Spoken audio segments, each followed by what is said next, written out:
I would make food and pretend that I was eating it, and then it would go into a plastic bag, for example. Hey guys! So I'm going to address, people love hearing about me and my experiences and things, and me being honest and telling you about my story and all this jazz, so I'm going to do that just because you love it. Now, I have noticed in some of the comment sections of my recent videos about telling you about like my illness and my hospital treatment and blah de blah de blah, that in the comment sections, not necessarily comments to me, but threads that I've been on with other people, people have said, well, Lauren used to make what I eat in a day videos not that too long ago, and it's obvious now that she was not eating all that food. It was just prepared for Instagram, or, you know, to show us on YouTube and pretend that she was eating that.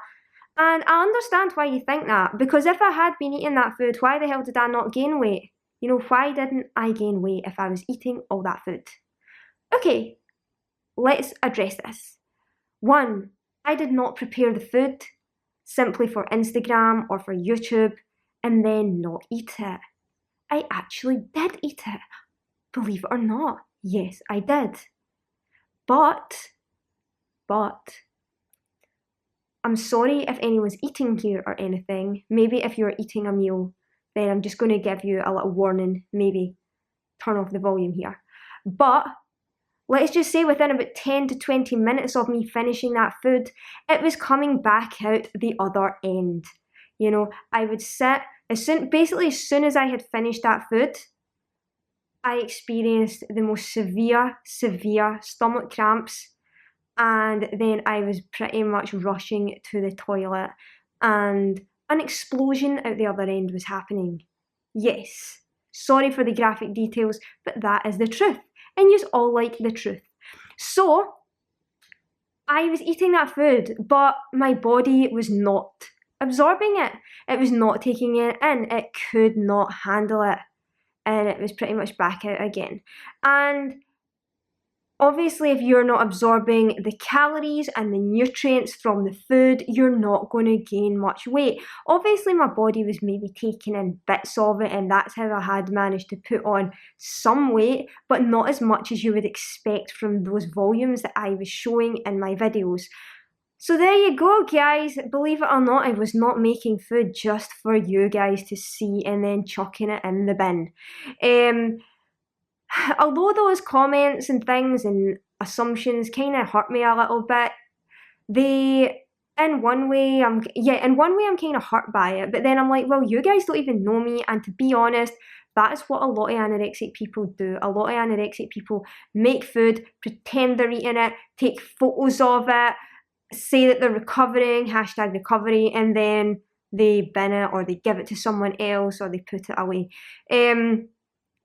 How do I know this? Because I just fucking know it. I just know it. On a side note, there actually is this Instagram page called You Did Not Eat That, which is kind of like focuses on, you know, when you always see these models like standing with all this food and, you know, they're just kind of posing with it and they probably don't eat it.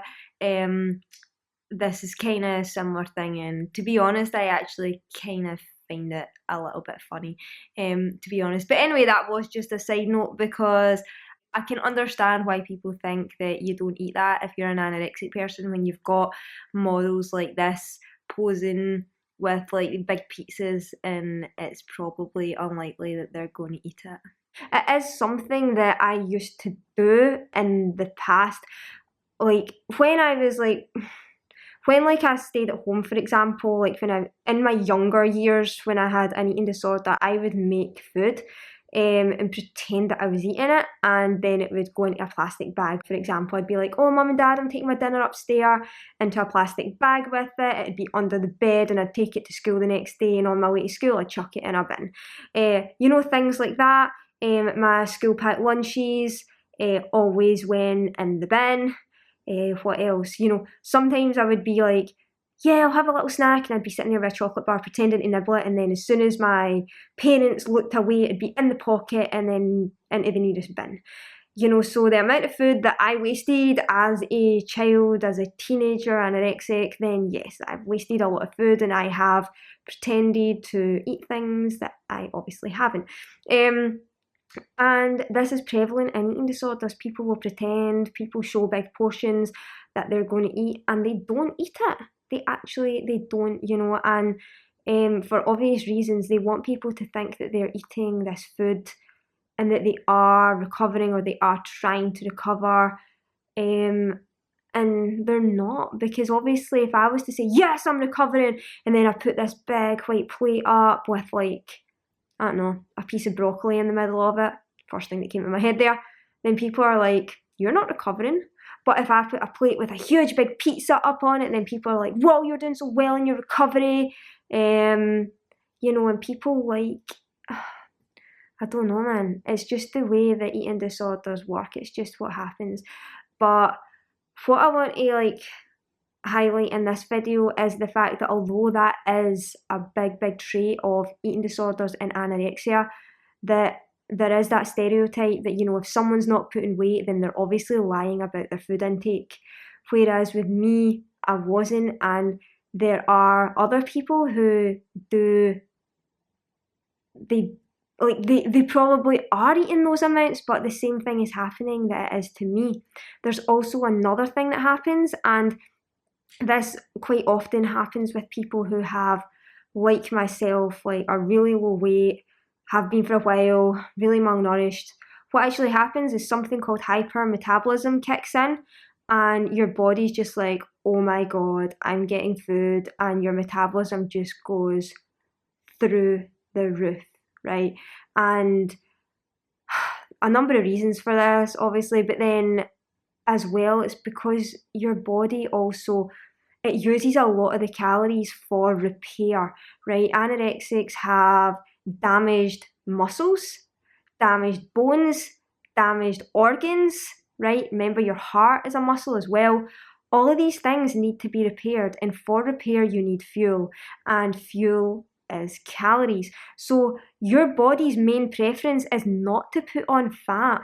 Fat is like the last thing that your body is going to do, because that's just that's the last right. It's like if your body had the chance to put on fat or repair your heart, your body's a very clever thing and it's going to repair your heart first, right? Because it needs that more than it needs fat. So a lot of the time, a lot of these calories, even if the person is on bed rest, they don't put on much weight because so much repairs needing done, and all these calories are being used towards these repairs. Now, once these repairs are done, then you've got other things like you've got the issue of actually then putting on lean mass as well, actual muscles, because all of those are atrophied when you starve. So you've got that, and then you've obviously got skin, hair, nails, and you've got obviously then gaining fat. But so you can eat so many calories, but a lot of them do go towards repair. And that's why you would think that a lot of people, they're eating all this food, why are they not putting on weight? You need to think about these things. And a lot of the time people do put on weight quite quickly in recovery. Even in the first few weeks, they put on a few kilograms. You need to remember as well, a lot of that is edema, a lot of that is water weight, and a lot of people forget to take that into consideration, and that edema, that water weight can actually make you look, people think it's fat. A lot of the anorexic people get really, even me myself, even although I know that it's edema and it's water weight, I get freaked out by it because it looks like fat, it feels like fat, a bit, puffy stomach, and it's like, oh my god, I've put on fat. And then it's like, you need to use science logically in your head to be like, it's not possible that it is fat, it's not possible, it's edema, and you need to keep telling yourself that. And I'm going a little bit off track here, but I'm just trying to explain. So yeah, you've obviously got that. Another thing as well is that people, what I was eating, for example, on like a vegan diet for recovery, I was like, yes, carb the fuck up. And this video is getting kind of long now, so I'm going to do a completely separate video on this. But in recovery, especially the early stages of recovery, you're advised not to have too many carbohydrates. So wait a minute. If you're at risk of refeeding syndrome, right, your carbohydrates are actually to be a maximum of round about 40% of your daily intake. Yes, believe it or not. So that's kind of why carbing the fuck up did not work for me. Because what actually happens is, like I say, I'll do another video on this, but it's to do with your phosphate and it's to do with your electrolytes and your carbohydrate metabolism, and it can really, if you consume too many carbohydrate calories when you're at risk of refeeding syndrome, it can really throw your whole body out of whack, because as we all know, carbohydrates kind of hold on to water, and the water can, it's like I say, it's to do with the electrolytes in your cell and in your cells all shifting about, and your body can totally go into shock, and that is when you are at risk of refeeding syndrome. And so I was like kind of going from this diet, this low to moderate carb diet, to being like, yes, I'm going to carb the fuck up. And for obvious reasons, it wasn't, well, not obvious reasons, but reasons that I'm now aware of because of medical evidence, that is not working, that did not work. And now I'm kind of a more moderate carbohydrate diet, just under medical supervision. So like I say, I'll do another video on the carbohydrate thing, but in this one I just kind of wanted to address the idea that yes, I actually did eat all that food, where it went, down the fucking toilet, out my arse, and yeah, not to just completely think because that person's skinny they're not eating the food that they show, but to also be aware that yes, a lot of people, especially if you've got a friend who looks like they're anorexic or might have an eating disorder, just be aware that they might actually be hiding their food or not eating everything that they say they are, and obviously this can be dangerous. So just try and be kind, be aware, don't stereotype everyone, and kind of learn about this from people like myself. Anyway guys, thank you for watching this video. Give it a thumbs up if you like it, a thumbs down if you hate me, and I'll talk to you in the next one.